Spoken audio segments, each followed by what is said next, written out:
iteka. Mbese ni hehe ushaka kuzamara ubuzima bwawe bw'iteka ryose? Ni mu ijuru cyangwa ni muri Gehinomu? Tega amatwi ijambo ry'Imana ugezweho n'umukozi w'Imana Pasiteri Pst Sadock kuva ku wa mbere kugeza ku wa gatandatu kuva saa 11:45 za mu gitondo. Calvary ni wowe Yesu yashenjaguriwe. Reka nongere mbasuhuze kandi mbifurize gukomeza kugubwa neza mwese abari hirya no hino muteze amatwi kandi mbaha ikaze muri uyu mwanya mwiza, umwanya tugiye kuganira ku ijambo ry'Imana. Reka rero tubanze dusenge hanyuma twinjire mu ijambo ry'Imana. Mbibutsa ko turi buze gukomereza hamwe twasubikiye ubushize tuganira twavugaga ku mbaraga zo kwizera, ndetse na mugenzi wanjye Pastor David ruri guturuka hariya mu Bugande igihe yazaga yatuganirije ku magambo nanone afitanye isano no kwizera, ndetse hari ikintu naje kubona mu magambo yatubwiye kiri hano mu Baheburayo igice cya 4 umurongo waho wa 2 havuga ngo kuko natwe twabwiwe ubutumwa bwiza nk'ababandi, nyamara ijambo bumvise ntiryabagiriye umumaro kuko abaryumvise bataryakiranye umutima wizera. Kuri uyu munsi rero ndagira ngo tuze kuganira ku ijambo ry'Imana, n'ubundi tuvuga ku mbaraga zo kwizera, ariko turi bwitse cyane ku mutima wizera. Ibyo ntabwo ari ibintu byo ku munwa, ntabwo ari ibintu umuntu ashobora gukina nka teatre, ahubwo ibyo ni ibintu by'indani mu muntu, hahandi tuvuga ngo ni mu muntu w'imbere, aho ni naho ibingibi bibera by'umutima wizera cyangwa se umuntu wizera.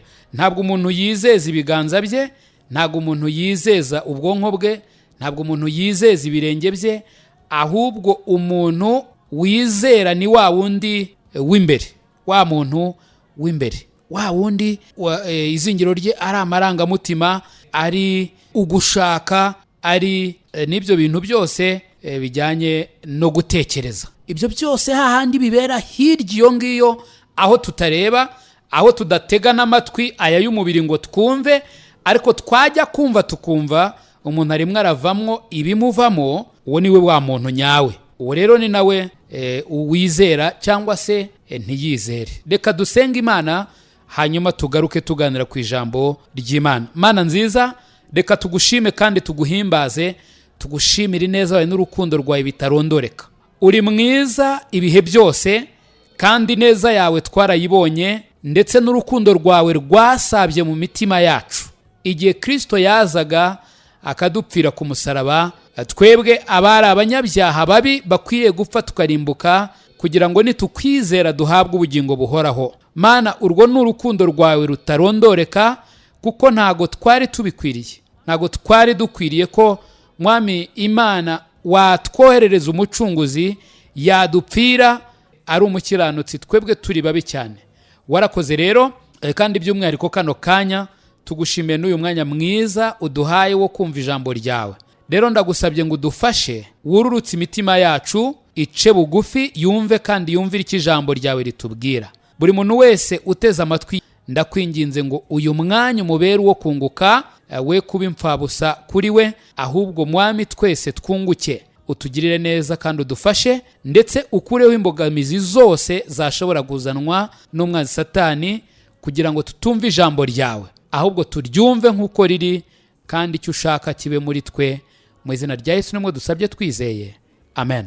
Rero reka tugaruke kuri rya jambo twasomaga hano mu Baheburayo igice cya 11 abariho dukomereza. Twabonye igisobanuro cyo kwizera, twabonye ko kwizera ari ukumenya rwose ibyiringirwa, udashidikanya ko bitazaba, ndetse tubona ko kwizera ariko kuduhamiriza kw'ibyo tutareba ari iby'ukuri rwose. Iki rero ni igisobanuro cyo kwizera. Kwizera ni ukumenya rwose udashidikanya ibyiringirwa, ni ukumenya rwose ibyiringirwa utabishidikanyaho habe na gatoya.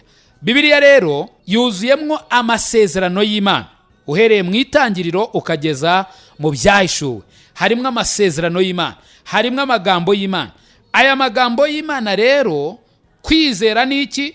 Kwizera ni ukumenya ko aya magambo y'Imana azasohora rwose. Hari ayamaze gusohora, ayo turayashimira Imana, kandi hari n'andi atarasohora, ayo nayo dukwiriye kumenya ko azasohora. Kumenya ko azasohora rero utigera ubishidikanya, uko ni ukwizera. Kandi nibyo tutareba tukamenya yuko ari iby'ukuri rwose. Icyo kintu ni ukwizera, kumenya neza udashidikanya ibyiringirwa ko bizaba, uko ni ukwizera. Hanyuma twaje kubona ingero, twabonye urugero rwa Abeli, ntabwo turi burusubireho, ariko Abeli kubwo kwizera kwari mu mutima we, kwamuteye gutanga ituro rizima rifite icyo rivuga ku Mana. Yatanze ituro riri mu bushake bw'Imana. Kayini atanga ituro ritari mu bushake bw'Imana. Nk'uko nabivuze, hari abantu bajya bakeka ko Kayini yagiye ngo akareba injonjori zari mu myaka yari yarahinze, akazitura Imana, ngo Imana yareba ikabona ari injonjori ikazanga. Ibyo bintu ntabwo ariko bimeze. Ahubwo Kayini yajyanye ituro akeka ko ari ryiza, gusa ryari rivuye mu bushake bwe, ntabwo ryari rifite aho icyo ripfana n'ubushake bw'Imana. Rero ntabwo ituro rye ryakiriwe, kuko umutima wa Kayini ntabwo wizeraga Imana. Ariko Abeli yizeraga ko Imana yasezeranije umucunguzi izanamutanga agapfira ibyaha by'abari mu isi. Abeli rero atanga ituro rifite icyo rishushanya icyo kintu Imana yari yaravuze, yarasezeranije kandi yajyaga gukora.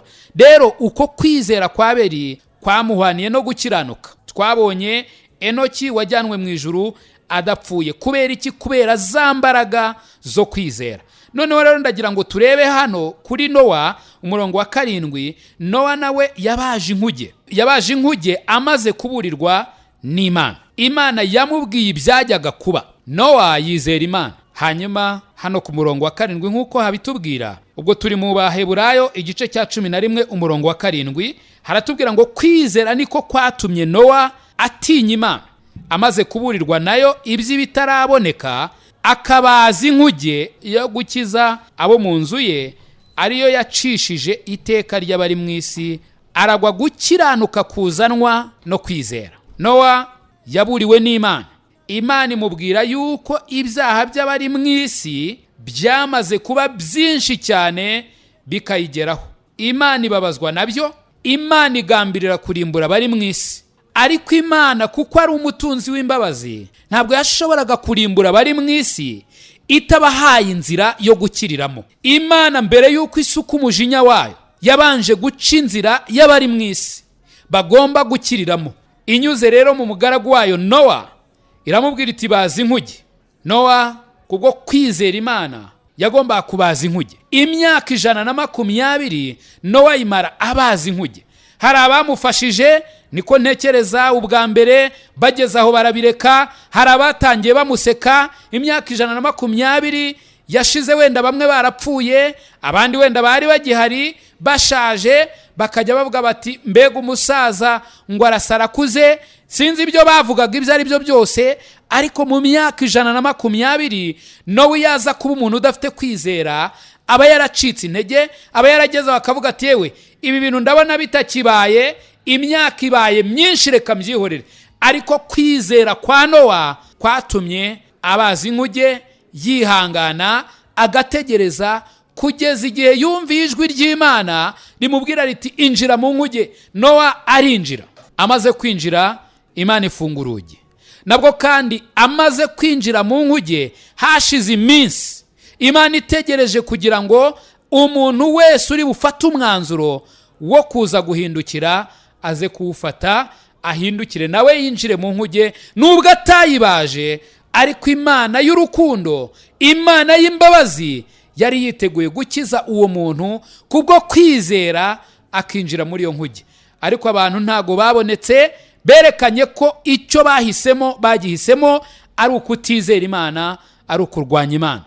Imana ifunga inkuge, hanyuma icira abari mu isi ho iteka. Ariko ndagira ngo urebe Nowa amaze kuburirwa n'Imana yuko hagiye kuza urubanza, Nowa amaze kubwirwa icyo akwiriye gukora, Nowa yizeye Imana. Nowa yizeye Imana, kandi Bibiliya yatubwiye ngo Nowa yarazwe gukiranuka kuzanwa no kwizera. Ntabwo Nowa yabaye umukiranutsi kubw'uko yabaje inkuge. Nowa yabaye umukiranutsi kubw'uko yizeye Imana. Sinzi niba uri kumva kino kintu. Wowe uteze amatwi ukaba ufite n'uburyo wabasha gusoma Bibiliya, ndagira ngo urambure mu Baheburayo igice cya 11 urebe ku murongo wa 7, kuko Bibiliya iri kutubwira ijambo rikomeye cyane. Aragwa gukiranuka kuzanwa no kwizera, kuko uko niko gukiranuka kw'Imana. Abizera bose baheshwa no kwizera Yesu Kristo. Rero Nowa yarazwe uku gukiranuka guheshwa no kwizera. Ntabwo yagukoreye, ntabwo kwavuye mu mirimo ye, ntabwo kwavuye mu ntekerezo ze, ntikwavuye mu mbaraga ze, ntabwo kwaturutse ku kindi kintu, ahubwo Nowa nk'uko tubibona uku gukiranuka yarakurazwe. Mu yandi magambo yaraguhawe, nawe arakwakira. Ariko uku gukiranuka kw'Imana kuzanwa no kwizera. Ndagira ngo rero nkubwirire inshuti yanjye, umenye neza yuko amagambo yose wumva, nk'uko nabivuze mu kanya, amagambo yose wumva asomwa muri Bibiliya, ibintu byose wumva bivugwa ku Mana, ibintu byose utekereza idini ryawe ryaba ryigisha, ibintu ibyo ari byo byose waba utekereza ukibwira ko ari iyobokamana, ndagira ngo nkubwire kino kintu. Icya mbere, ibyo abantu bivugira bishobora kuba ari ibyabo, atari ijambo ry'Imana. Ibyo nabyo bishobora kuba byiza cyangwa se bikaba ari nta mumaro bifite. Ariko reka mvuge ngo ni byiza. Ni byiza pe, bishobora no kukugirira ingaruka nziza mu buzima bwawe. Ariko niba atari ijambo ry'Imana, menya neza yuko atari ijambo ry'Imana, kandi ntabwo ryakwigera rihinduka ijambo ry'Imana, kuko atari ijambo ry'Imana. Ariko noneho reka tuvuge ngo ijambo ry'Imana niryo riri gusomwa, niryo riri kwigishwa, niryo nawe ubwawe ushobora kuba wisomera, niryo ushobora kuba ureba. Reka nkwereke ikintu gikomeye cyane, nk'uko Bibiliya yabitubwiye hano mu Baheburayo igice cya 4 umurongo waho wa 2. Iryo jambo nubwo Bibiliya wayifata ukayimira, Bibiliya avuga ngo natwe twabwiye ubutumwa bwiza nk'ababandi, ubutumwa bwiza nk'abandi bose nyine. Nyamara ijambo bumvise ntiryabagiriye umumaro, kuko abaryumvise bataryakiranye umutima wizera. Umutima wizera. Ndagira ngo tuze guhuza bino bintu. Nowa yarazwe gukiranuka guzanwa no kwizera. Kubera iki rero Nowa yarazwe gukiranuka? Nowa yumvise ijambo ry'Imana, yumvise imiburo y'Imana, yumva icyo Imana ishaka, arangije aragikora. Kubera iki yagikoze? Nuko yizeye Imana. Kwizera kwe kwagize imirimo. Imirimo yavuye mu kwizera kwa Nowa ni iyihe? Ndagira ngo urebe neza. Nk'uko Bibiliya ibitubwira, Nowa amaze kubwirwa n'Imana ibigiye kuba, Nowa amaze kuburirwa n'Imana ibyari bigiye kuba, Nowa yizeye Imana. Nowa rero kubwo kwizera kwe kwarakoze. Myaka 120, kwizera kwa Nowa kwari kurimo kumutera kubaza inkuge adacogora. Ndagira ngo urebe noneho uyu murongo wa 2 w'iki gice cya 4 cyo mu Baheburayo. Utubwiye yuko abantu benshi bumvise ubutumwa bwiza, ariko amagambo y'Imana bumvise ntabwo yabagiriye umumaro, kuko batayakiranye umutima wizera. Nowa arimwe abaza yabwiraga abantu, akababwira ati imvura izagwa, akababwira ati Imana igiye guca urubanza, akababwira ati abari mu isi bagiye kurimburwa n'umwuzure, ndabinginga nimuhunge, ndabinginga nimuhunge, ndabinginga nimuhunge. Imyaka 120 irashira, ariko kuko ayo magambo abayumvaga batayakiranaga umutima wizera, byarinze birangira barimbutse. Nyamara inkugira aho ngaho, batarayibaje, bataravunitse, nyamara baranumvise, barabwiwe n'umugaragu w'Imana inshuro nyinshi cyane, akababwira ati mukwiriye guhunga, mukwiriye guhunga. Imana iravuga yuko igiye kurimbuza iyi si umwuzure. bakamuseka cyane bakamuhindura umusazi. Mu yandi magambo, amagambo bumvaga yavuye mu kanwa k'Imana ikayabwira umugaragu wayo, ntabwo bayakiranye umutima wizera, bityo ntabwo yigeze abagirira umumaro. Ubutumwa bwiza abantu bumvise ntibwabagiriye umumaro bitewe n'uko batabwakiranye umutima wizera. Ndagira ngo tugikomeza mbanze nkwibariza ikibazo, inshuti yanjye uteze amatwi, mbese ufite umutima wizera ubutumwa bwiza? Nunsubize, ahubwo wibaze mu mutima wawe, mbese ufite umutima wizera ubutumwa bwiza? Bibiliya itubwira ku butumwa bwiza bw'agakiza. Ubutumwa bwiza bw'agakiza, iyo tuvuze ubutumwa bwiza bw'agakiza, tuba tuvuze by'umwihariko ubutumwa bwereka umuntu, yaba jyewe Sadoki umunyabyaha, yaba wowe uteze amatwi niba nawe uri umunyabyaha, uko twava muri iyo nzira tukagaruka mu murongo w'Imana, uko twava mu rupfu ruzanwa n'ibyaha tukabona ubugingo buhoraho, uko twazava kuri iyi si tukagera mu ijuru. Bibiliya imbwira yuko abamaze gukizwa, abamaze kwizera Yesu Kristo n'igitambo cye kizima, uyu munsi bicaranye nawe mu ijuru mu buryo bw'umwuka. Mu yandi magambo, bamaze kuba abaragwa b'ijuru, bamaze kuba abaturage b'ijuru, babarurirwa mu ijuru. Abefeso igice cyaho cya 2 ari amagambo abivuga, nushaka reka tuyasome uyarebe. Abefeso 2 igice cya 2 umurongo waho reka mpere kuwa 4 ngeze kuwa 6. Haravuga ngo, ariko Imana kuko ari umutunzi w'imbabazi yaduhinduranye bazima na Kristo kubw'urukundo rwinshi yadukunze, ubwo twari dupfuye tuzize ibicumuro byacu, ubuntu nibwo bwabakijije. Nuko ituzurana nawe, itwicaranya nawe mu ijuru mu buryo bw'umwuka, turi muri Kristo Yesu.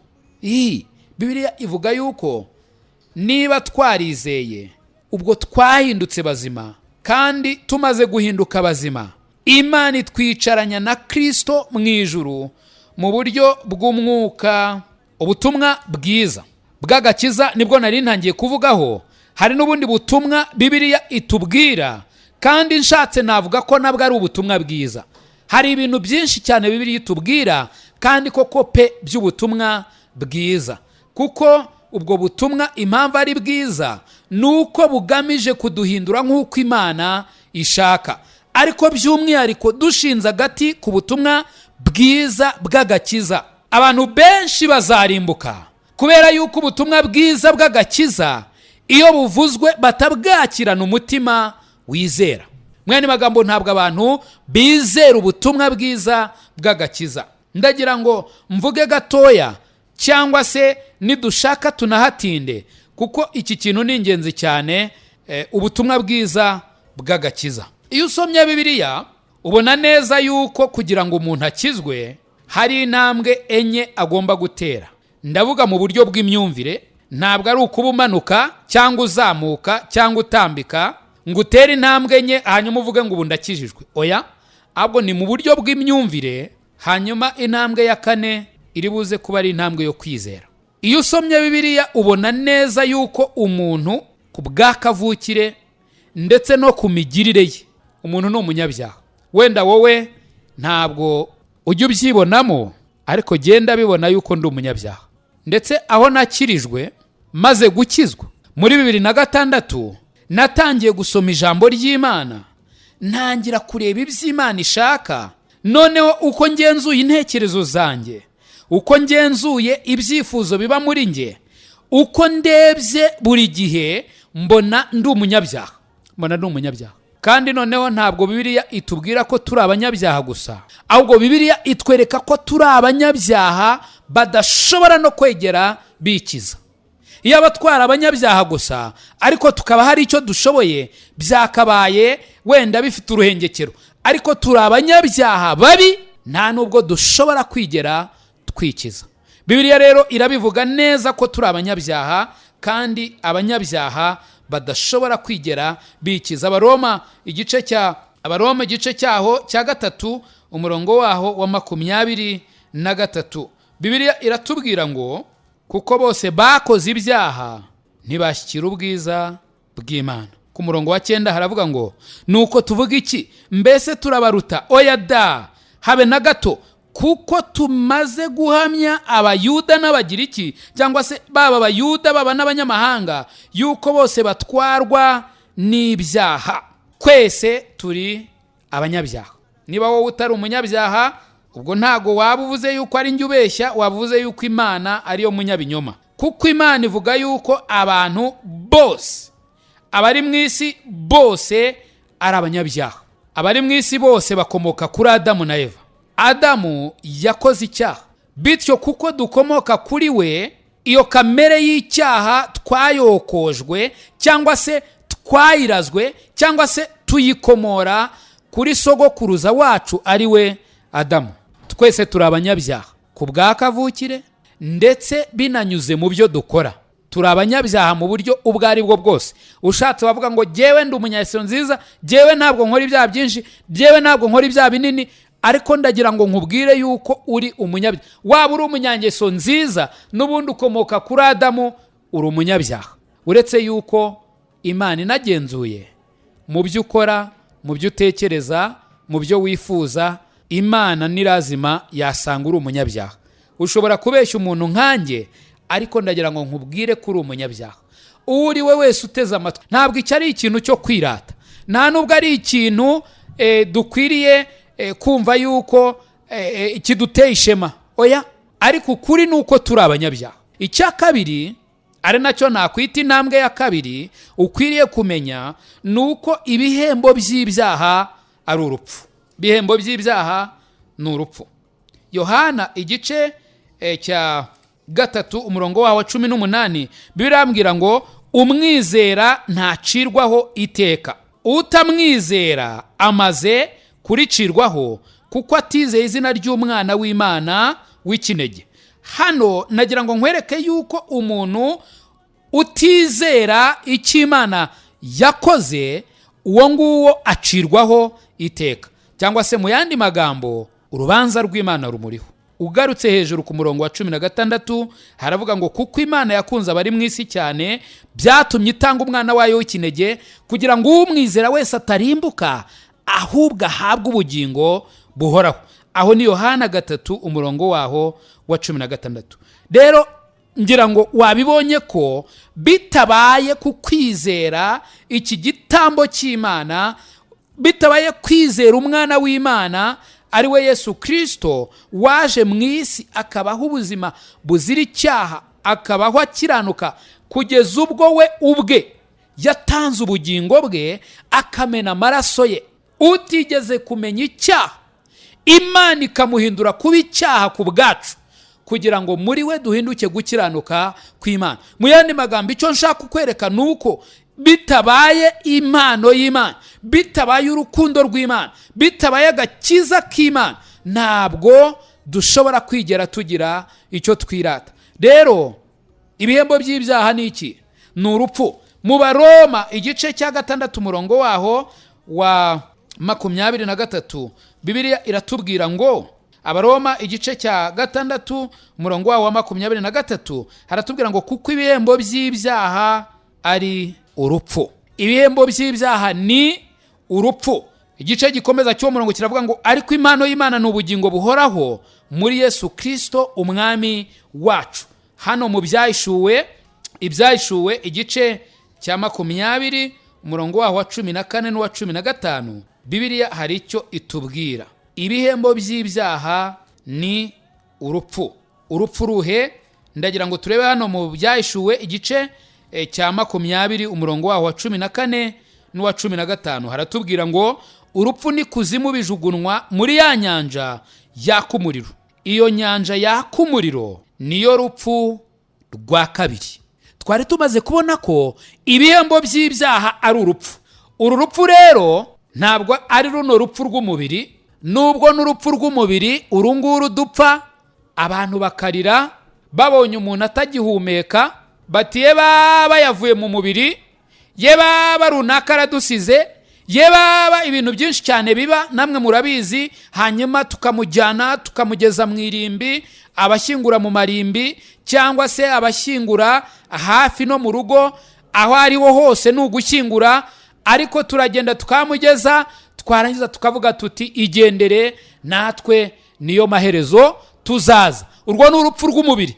Ariko nk'uko ubuhamya bw'abantu buri, ni uko uwo muntu aba avuye mu mubiri, kandi koko uko niko kuri. Umuntu nyawe w'imbere aba asohotse mu mubiri, hanyuma umubiri kuko ntacyo kimaze tukawushyingura tuzi neza yuko ugiye kubora. Ariko urupfu rwa kabiri narwo rumeze nk'urwo ngurwo rwa mbere. Urupfu rwa mbere umuntu atandukana n'umubiri. Urupfu rwa kabiri umuntu atandukana n'Imana buheriheri burundu. Hanyuma urambaza uti se ajyanwa he? Bibiliya iragusubiza, ajugunwa mu nyanja yaka umuriro. Umurongo wa 15, kandi umuntu wese utabonetse ko yanditswe muri icyo gitabo, muri cya gitabo cy'ubugingo, ajugunwa muri iyo nyanja yaka umuriro. Nshuti mukundwa uteze amatwi, ndagira ngo nkubwire ko ibihembo by'ibyaha ari urupfu. Rwaba urunguru rwa mbere rw'umubiri, rwaba n'urupfu rwa kabiri ari rwo gutandukanwa n'Imana. Urwo rupfu ni inyanja yaka umuriro n'amazuku.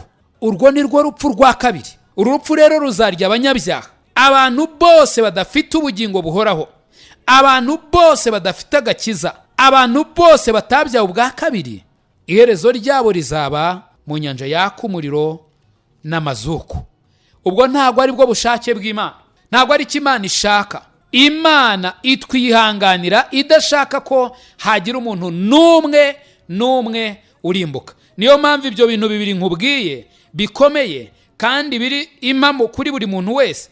Twese turabanyabyaha.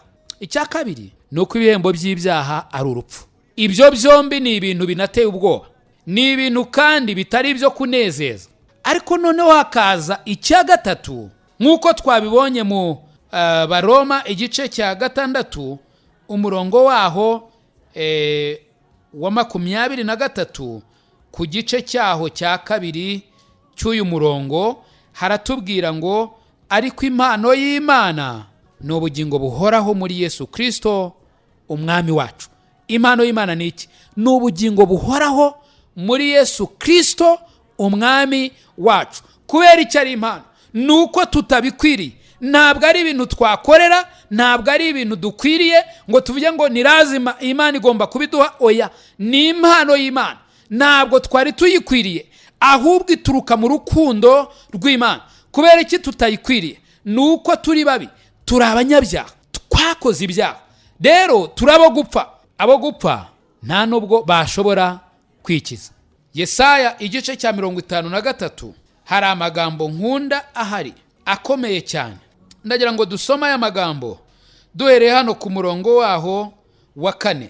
Haravuga ngo ni ukuri intimba zacu nizo yishyizeho, imibabaro yacu niyo yikoreye, ariko twebweho twamutekereje nk'uwakubiswe n'Imana, agacumitwa nayo, agahetamishwa n'imibabaro. Nyamara ibicumuro byacu nibyo yacumitiwe, yashenjaguriwe gukiranirwa kwacu. Igihano kiduhesha amahoro cyari kuri we, kandi imibyimba ye niyo adukirisha. Twese twayobye nk'intama zizimiye, twese twabaye intatane. Uwiteka amushyiraho gukiranirwa kwacu twese. Yararenganye ariko yicisha bugufi, ntiyabumbura akanwa ke, amera nk'umuntu, nk'umwana w'intama bajyana kubaga, cyangwa nk'uko intama icecekera imbere y'abayikemura, niko atabumbuye akanwa ke. Guhemurwa no gucirwaho iteka nibyo byamukujeho. Mu b'igihe cye ninde witayeho ko yakuwe mu isi y'abazima, akaba yarakubitiwe ibicumuro by'ubwoko bwe? Bategetse ko ahambanwa n'abanyabyaha.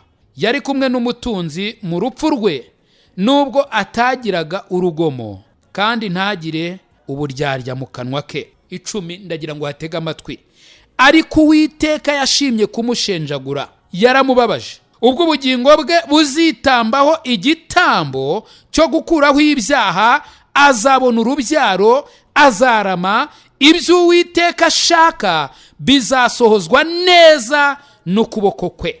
Mana yacu ishimwe cyane. Hano ku murongo wa 10 haratubwiye ngo ariko Uwiteka yashimye kumushenjagura. Iri jambo ndarikunda cyane. Uwiteka yashimye gushenjagura Yesu, yashimye gukubita Yesu, yashimye ko acumitirwa ibyaha byanjye n'ibyaha byawe, yashimye ko yikorera ibyaha byanjye n'ibyaha byawe. Ndagira ngo nkubwire ngo impano y'Imana ni ubugingo buhoraho. Bwaturutse hehe? Bwaturutse aho ngaho mu Bakorinto ba kabiri igice cyaho cya 5 umurongo waho wa 21 haravuga ngo utigeze kumenya icyaha Imana yamuhinduye kuba icyaha ku bwacu, ku bwanjye, ku bwawe, ku bw'abanyabyaha bose bari muri iyi si. Imana yahinduye Yesu kuba icyaha kugira ngo muri we duhinduke gukiranuka kw'Imana. Mana yacu ishimwe cyane. Iyo ni inkuru nziza. Nubwo turi abanyabyaha, nubwo dupfuye tuzize ibyaha n'ibicumuro byacu, kandi tukaba tudashobora kwikiza, nyamara ibihembo by'ibyaha byacu bikaba ari urupfu, hari inkuru nziza. Nuko impano y'Imana ari ubugingo buhoraho muri Yesu Kristo umwami wacu. Bibiliya irambwira muri Yohana igice cya 3 umurongo wa 16 ngo kuko Imana yakunze abari mu isi cyane byatumye itanga umwana wayo w'ikinege kugira ngo umwizera wese atarimbuka ahubwo ahabwe ubugingo buhoraho. Aho ngaho njya mvuga nushatse washyira mu izina ryawe. Wenda urugero ukavuga nkanjye ukavuga uti kuko Imana yakunze Sadock cyane byatumye ireba ukuntu Sadock yari arimbutse, kuko Sadock yari umunyabyaha, Sadock adashobora kwikiza. Imana kuko ari urukundo yohereza umwana wayo ngo apfe urupfu rubi ku musaraba. Hanyuma Sadock niyizera icyo uwo mwana w'Imana akoze igihe yapfaga agahambwa, nyuma y'iminsi 3 n'amajoro 3 akazuka, Sadock atarimbuka ahubwo Sadock ahabwa ubugingo buhoraho. Ndagira ngo nawe nushaka ushyire izina ryawe muri uwo murongo. Ni ukuri ijambo ry'Imana ni ukuri ni impamo. Aya magambo yavuye mu kanwa ka Yesu Kristo. Imana yatangiye Yesu kugira ngo umwizera wese atarimbuka ahubwo ahabwe ubugingo buhoraho. Ngiyi nkuru nziza ikwiye kubwirwa bari mu isi bose. Ngiyi nkuru nziza ukwiriye kumva kandi nawe uze kuhasoma, kuko ayo magambo nayawe nayanjye. Imana yatanze Yesu Kristo kugira ngo umwizera wese atarimbuka ahubwo ahabwe ubugingo buhoraho. Mana yacu ishimwe cyane. Muri Yohana igice cya 1 umurongo wa 12 haravuga ngo icyakora bamwemeye bose bakizera izina rye yabahaye ubushobozi bwo kuba abana b'Imana, ngo abo ntibabyawe n'amaraso cyangwa n'ubushake bw'umubiri cyangwa n'ubushake bw'umugabo, ahubwo babyawe n'Imana. Babyawe n'Imana bate? Babyawe n'Imana kubwo kwizera. Yohana igice cya 4 umurongo waho wa 10 uravuga Yesu yararimo abwiriza umugore w'umusamariyakazi, amubwiriza ubutumwa bwiza.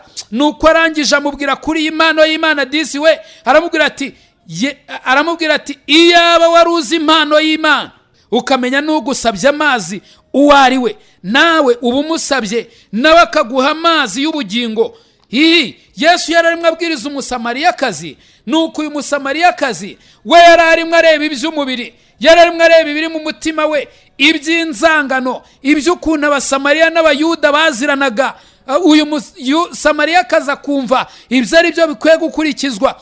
Ariko Yesu aramureba, arangije aramwitegereza, aramubwira ati rero wa mudamu we, iyaba wari uzi impano y'Imana. Mwene magambo Yesu yararimo amubwira ati iyaba wari uzi agakiza k'Imana, ubusabye uyu nguyu uri kukubwira, ubusabye uyu nguyu uri kukubwira ngo umuhe amazi yo kunywa, nawe akaguha amazi y'ubugingo.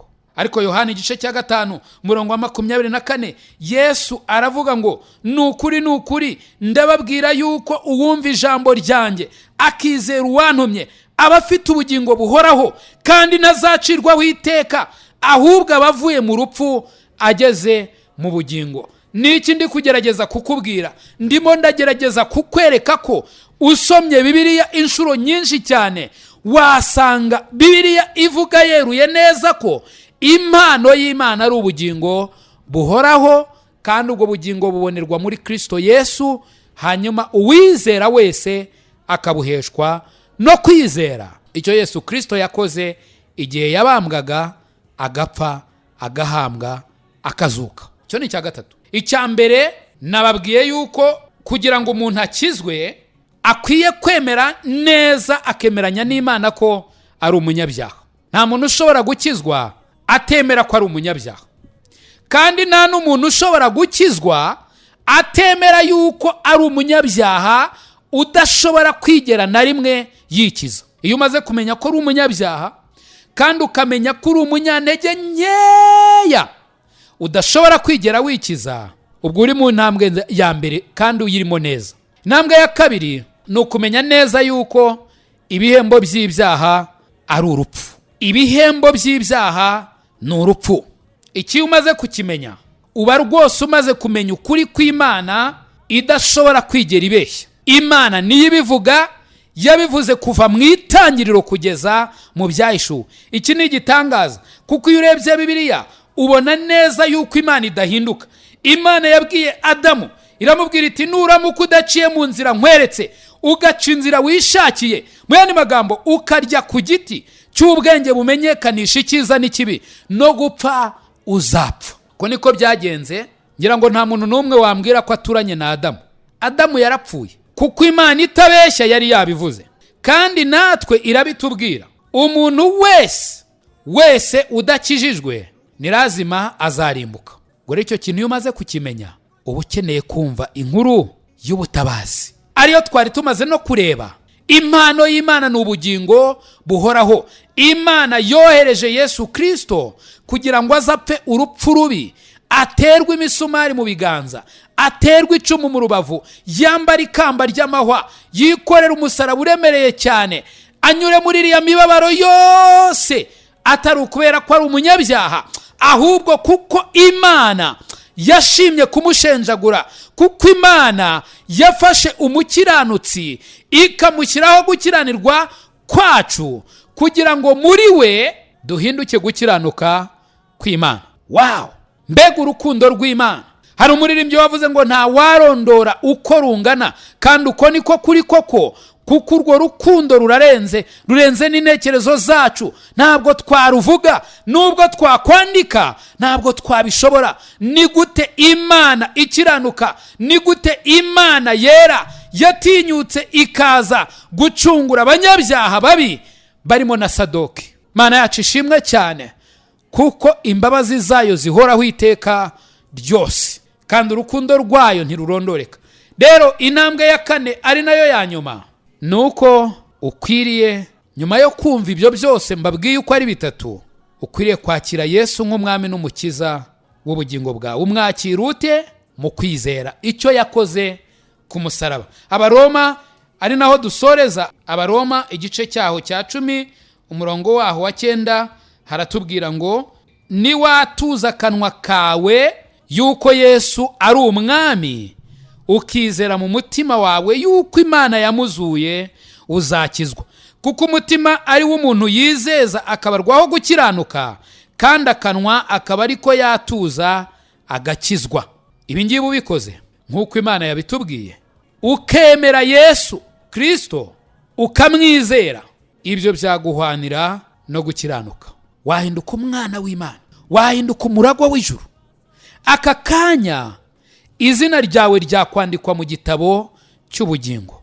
Hanyuma ubwo Yesu azaza, ubwo azahamagara amazina y'abera, nawe ukazumva izina ryawe rihamagarwa, nawe ukitaba, ukazamukana n'abandi bera, ukajya iwanyu, ukabana na So wo mu ijuru ubuziraherezo. Imana igufashe kugira ngo niba utazi neza ko izina ryawe ryanditswe mu gitabo cy'ubugingo, uyu munsi wa none wisuzume, nusanga ritanditse mu gitabo cy'ubugingo, ushatse wahamagara Yesu, kamubwira uti ntabara, menye neza yuko ndi umunyabyaha, menye neza yuko ntashobora kwigera nikiza, kandi mfite ikibazo, ibihembo by'ibyaha byanjye ni urupfu, ariko kandi numvise inkuru nziza yuko ari wowe wenyine ushobora kunkiza. None ndakwinginze, mfata ukuboko unkure muri uru rwobo rw'urupfu maze umpe ubugingo buhoraho. Imana yo mu ijuru iravuga ngo nabaza ndagutabara. Imana yo mu ijuru imaze kutubwira mu ijambo ryayo ko niwatuza akanwa kawe yuko Yesu ari umwami, niwatuza akanwa kawe ibyo wizera mu mutima ko Yesu ari Imana, ko Yesu ari we mukiza, ari we mucunguzi w'abari mu isi, ndetse ukizera neza yuko Imana yamuzuye akava mu bapfuye, Imana iraguha isezerano kano kanya yuko uzakizwa. Kandi biratubwiye ngo umutima ni w'umuntu yizeza bikamuhanira no gukiranuka, akanwa akaba ariko yatuza agakizwa. Uyu munsi niba ari wowe ukaba wumva ushaka gukizwa, ndakwinginze ntugire ubwoba, utere izo ntambwe. Mana wumve gusenga kw'abari mu isi, maze umuntu wese ushaka agakiza, mwami wumve gusenga kwe kandi umuha agakiza kawe uyu munsi wa none. Ubutumwa bwiza yumva abwakirana umutima wizera, kuko ari bwo bwamugirira umumaro kuruta kubwumva kongera kabwumva atabwakiranye umutima wizera. Imana ibaha umugisha. Reka mbabwire yuko mushatse kuduhamagara, mushobora kuduhamagara kuri 07001646. aho niho mushobora kutubona. Hanyuma mwaba mufite ikibazo cyangwa se mukeneye ubufasha ubwo ari bwo bwose mwaduhamagara, kandi twanezezwa no kubafasha rwose nk'uko ubuntu Kristo yatugiriye natwe buri. Imana rero ibaha umugisha, naho ubutaha. Bye bye. I Calvary ni wowe Yesu yashenjaguriwe. Nshuti mukundwa, mbese aho izina ryawe ryanditswe mu gitabo cy'ubugingo? Ese impanda ivuze Yesu agarutse nona, cyangwa uramutse uvuye mu mubiri, wizeye neza 100% ko wajya mu ijuru? Ndakwinginga ngo uyu munsi utekereze ku iherezo ryawe, maze ufate umwanzuro uruta iyindi. Imana iragukunda kandi Yesu aragutegereje. Ngwino, tebuka aguha agakiza, akuruhura umutwaro w'ubwoba, aguha amahoro, umunezero n'ibyiringiro byuzuye byo mu mutima. Ukeneye ubundi bufasha, waduhamagara kuri izi nimero: 0783001646. Imana iguha umugisha. Zakubari wowe munyabyaha gusuhari, n'ibyari kubuza Yesu kuza hano kugupfira, niwaburira imbabazi kubirenge.